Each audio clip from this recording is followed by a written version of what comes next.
tại gì vậy kia ở nơi gì là hay honey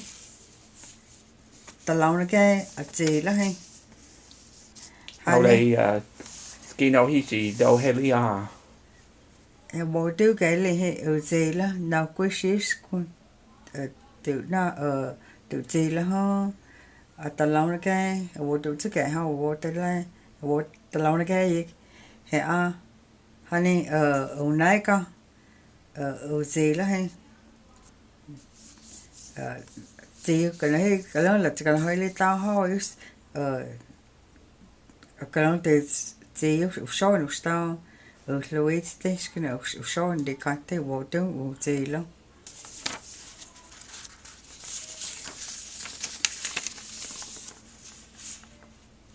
honey cái school là ở gì là hay Halonis đi cắt thì có style ở gì là sao honey cái ở gì là hay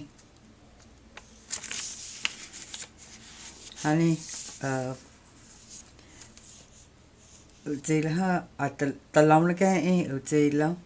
vô tiêu tao sẽ ở cái anh này tụi này gì là house cái thì coi con cái vô cái thì cái home nó là ta lòng nó cái hiện cái ở gì lắm ông mà chỉ stop cái đi sao anh ông what cứ số thì cái hay